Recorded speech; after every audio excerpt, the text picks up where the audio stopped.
Good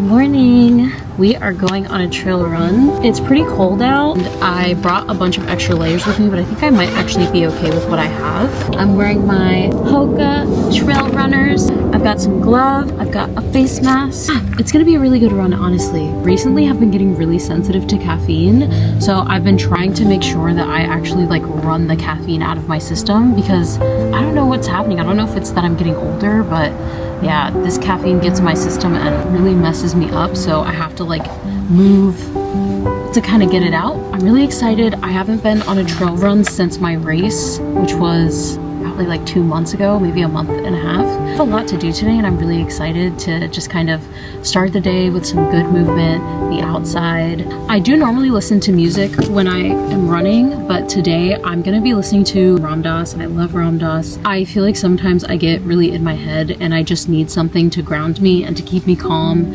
and to just remind me to be in the moment, especially when it comes to trail running, because you're just in nature and you're surrounded by trees and all these things, and music is nice, but I think sometimes I use music to distract me from what's going on in my head, and it's nice to listen to Ram Dass because he's all about going inward and talking to yourself and figuring things out, you know?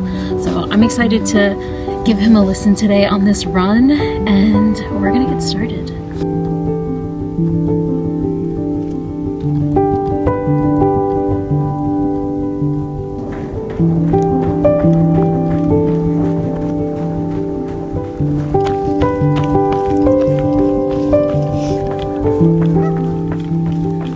I like trail running because I always feel like it forces me to enjoy running more than I do when I'm road running. It forces me to be focused.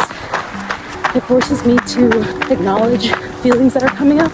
It really is like meditation. And I think a lot of people say that. And that's why it becomes so addicting.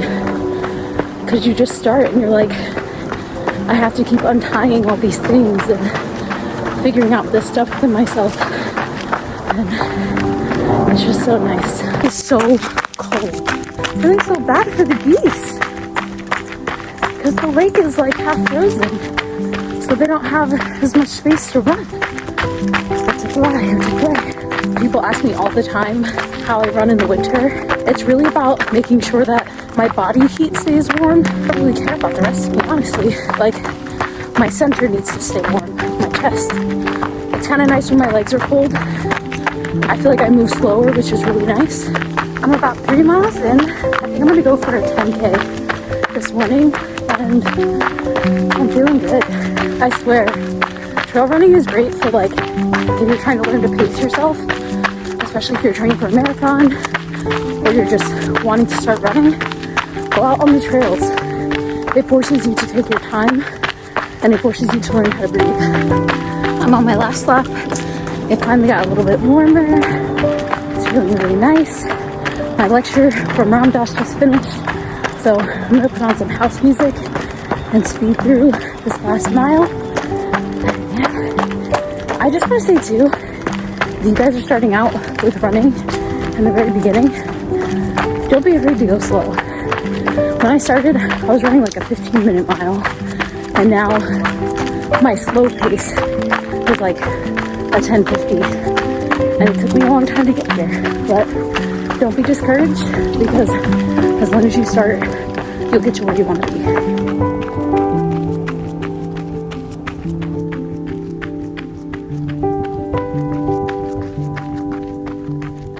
I just finished my run. It was really good. I averaged an 11-minute mile per mile, which is slow for me, but not compared to how I used to be. I think right now I'm averaging close to like 10-20 for road running, so we did pretty good. It was really cold the entire time. I took my gloves off at one point to film, and my fingers immediately got numb, so I really need to follow my own rules for winter running. I am thinking of doing a winter running guide video telling you guys like how to stay warm, how to protect your digits and things like that. So I'll probably do that this upcoming week, but I have a lot to do today. I have finals, I have to make a lot of art. I'm gonna go into the city for a little bit, so you're gonna get some New York stuff. And then I want to tell you guys about some books that I'm gonna be reading in 2025 and some books that I would recommend that you should read in 2025 if you want them, books that I've already read and books that I love. So let's get the rest of this day started. We are on our way to New York.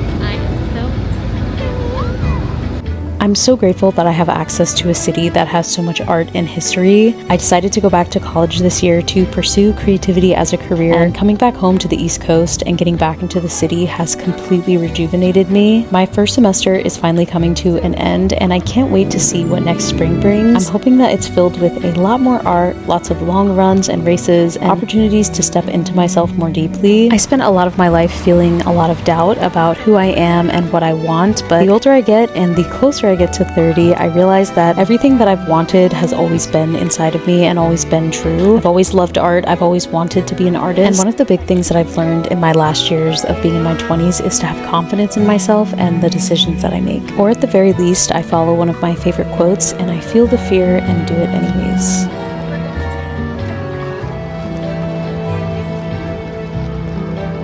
What are you doing?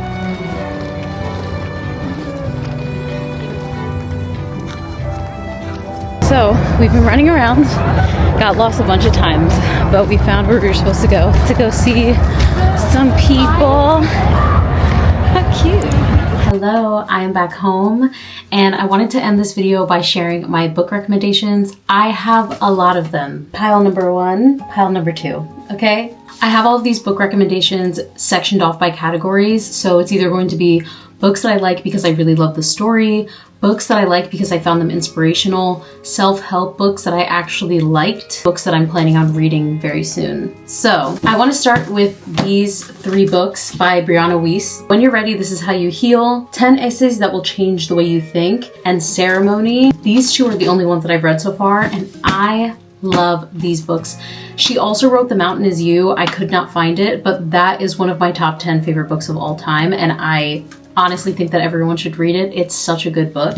This book is one that I have not read yet. I'm gonna read it this year, but it is more of a poetry book, so I'm not gonna be reading it for 75 hard. She's a really great author. I find her books to be very motivating. They always push me to feel like I can do more than I actually think that I can. So I would definitely check these out if you're looking for a book that you want to read for 75 hard. If you're doing it too, these are great. Now for a book that I love with everything in my soul. This is To Shake the Sleeping Self. This is probably one of my favorite books of all time, just period. Like I think it's my top 3 actually. This book is so beautifully written. It's such a beautiful story. Jedediah is talking about his journey going from Oregon to Patagonia, and he's traveling with one of his friends, and these things happen, but it's his actual story. I actually think I'm gonna reread this year. It's such a good book, and I really think that everybody should read it. And I believe that this was his first book that he ever wrote, and he just has an amazing way of speaking and talking about his experiences. It's a really great story. And even though it's based on his real life, it's not like boring, if that makes sense. It's really interesting. Like, you want to know what happens next. And it's kind of, to me, like a book of self-discovery. So if you're interested in that, this book is so good and you will love it, I swear. Give it a read, please. Okay, so I've got 5 books here. I just kind of want to rapid fire these because if I go through a full detail of each book, then it's going to take forever. So we have 2 Eckhart Tolle books, The New Earth and The Power of Now.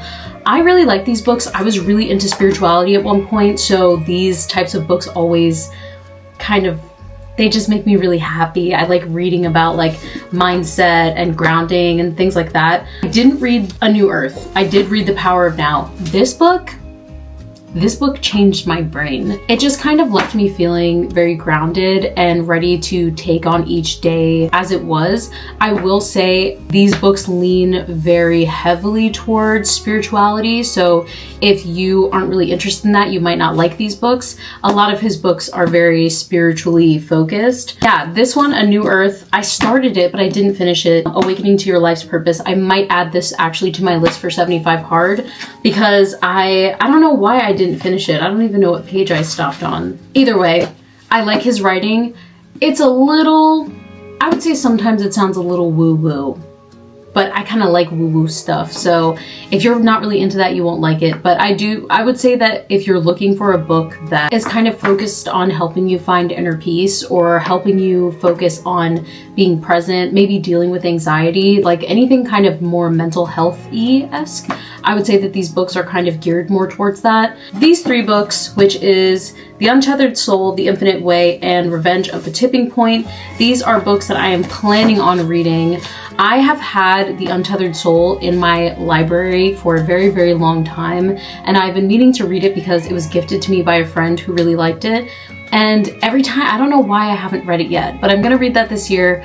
Revenge of the Tipping Point, Malcolm Gladwell, he's a great author. He wrote The Outliers, which is such a good book. You should read The Outliers. It's an amazing book. So you guys will see me talking about these in the future. So yeah, books that I've read, books that are coming, 75 hard, 2025 books.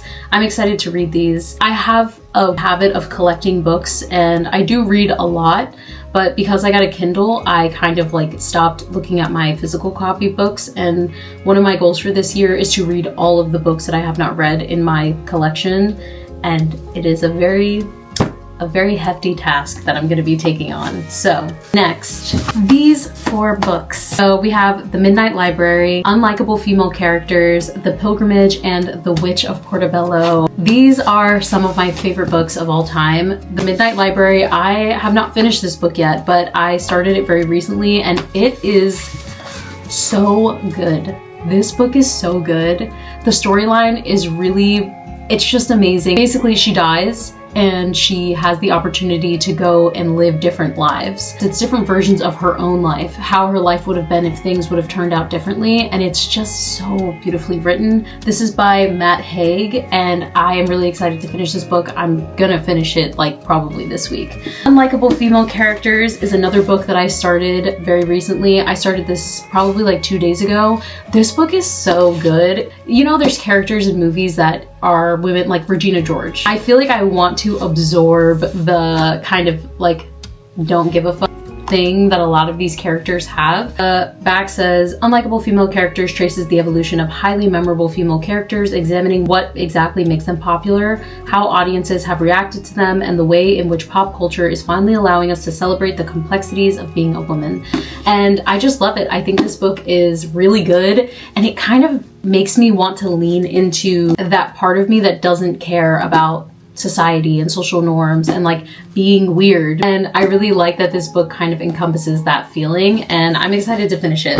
I know that I've said already that there are a lot of books that I really love, but Paulo Coelho is my favorite author of all time. I love him. The Witch of Portobello is my second favorite book of his. My first favorite is The Alchemist. I love this book. I don't know what he does to inject such magic into books. If I ever meet him in real life, I will cry. This book is so beautiful. Story about this woman. She's just got this magic about her and she's going on a quest and doing all these things. The story isn't always from her perspective. If like somebody else is telling a story about her in a way, she does have her perspective in the book. It's from like a different time frame. I love this book. It's one of my favorites. It always makes me feel really good. And The Pilgrimage. This book is actually about the Camino de Santiago, which I am doing this upcoming year. And I love this book. He wrote it like a magical story because all of his stories are very like mystical. They're all very spiritual based. I love this book. I'm planning on rereading it as well this year because I'm going on my pilgrimage. And yeah, it's a really good book. I love these books. So this is our last group of books. We've got The Courage to be Disliked, The Body Keeps the Score, Discipline is Destiny, and Courage is Calling. This book, start not caring what other people think about you and feel as confident as you can read this book. It's written as a story between a philosopher and a young person. So when you go into this book, just know that it's not written like a typical story. It's like their conversations over the span of, I think it's a couple of weeks or a couple of days, but it's really, really good. And it makes you question, like, why am I overthinking some of these things? Like, why am I letting certain things get into my head, blah, blah, blah. Even though it's their story and their conversation, it's so good. And I really, really love this book. I picked this up because I liked the title, like The Courage to be Disliked. I love that. This is a really great book. I would recommend this to anyone, actually too, because the story isn't so cut and dry like a self-help book. It's like you're reading a story about people, but there's a lot of knowledge infused into it. So I would pick this up. The Body Keeps the Score. I have not read this book yet. This has been on my list for a while, so this is another book that I'm going to be reading during 75 Hard. I know that I'm talking a lot about books that I'm reading during 75 Hard. I read very fast. 75 Hard is 11 weeks, so I'm gonna read at least 10 books. My goal is to read a book a week throughout 75 Hard. You only have to read 10 pages, but I can read quick, so I'm trying to make sure that I am keeping up with my goals of reading a lot of books this year, but also reading books that align with 75 Hard. So I am scared to read this book because people always say it just causes a lot of emotion and things to come up. So if you guys see me crying in February when this one is next on the list, don't say nothing. I already have my first 4 books picked out, so this might be first week of February book. These 2 books by Ryan Holiday, The Courage to be Disliked and Discipline is Destiny. These books are so good. Exactly how it sounds. Discipline is destiny. Self-discipline. Nothing is possible without it, and everything is enhanced by it. So this book is really just about the importance of discipline. This book really helped me to look at discipline in a different way, because a lot of times you see content or whatever of people talking about discipline in this very serious, very intense way. I feel like this does kind of touch on that a little bit. It makes discipline feel more accessible. Really good book. It's an easy read, so this would definitely be a great book to read for 75 Hard. Courage is Calling is the same thing. Fortune Favors the Brave. This one I liked too. I liked Discipline is Destiny more. Courage is Calling is kind of the same realm. It talks a lot about being courageous, not being afraid, stepping into your fears with boldness, and I really, really liked this book. These ones are really great. Again, these would be book recs for 75 Hard, or if you're trying to make some changes in your life. I think that these are really great books to read every morning. Read a couple pages every morning when you wake up. And a book that I wanted to recommend was, The Mountain Is You, Atomic Habits. I read that book the first time I did 75 Hard. There's a lot of critique around that book. Some people don't like it. Some people love it. I am a part of the group of people who love that book. It was actually one of the first books that I read on my weight loss journey. And something that I really love about it is it talks about taking action in a manageable way. A lot of times when you're trying to make changes, we start out by doing like really, really big things in really intense ways. And the way that he breaks it down makes it so much more reasonable to go into making changes in your life. I think that might have been the first book, maybe the second book that I read on my weight loss journey that really helped me to understand that if I want to make changes in my life, it's going to take a long time, but it also is going to take really small actions as I go. The Mountain Is You is about overcoming self-sabotage and learning about self-sabotage and reading a book and being like, oh my gosh, wait, no, I do actually do these things. And then them giving you an explanation of like, this is how you can deal with this thing. Even giving you inspiration of how to deal with these things, I think is really helpful. I've learned that through reading, I can grasp a lot more information and understand things that I want to be inherent parts of myself by sitting down and reading it and not just being like, I know that thing is true, so why can't I just do it? Reading is probably one of the biggest tools that I use throughout my life and that I've used throughout my weight loss journey to understand different things, to understand my brain, to understand myself. Once you have it in your head, it's there. Like, no one can take that knowledge away from you. I really hope that you liked the video this week. This was really fun to make, and next week I think I'm gonna do a winter running essentials video. So if there's something specific that you want to know about running in the winter, leave it in the comments and I will put it on the list of things to talk about. And thank you so much for joining me on this week's video, and I will see you next week for another one. Bye!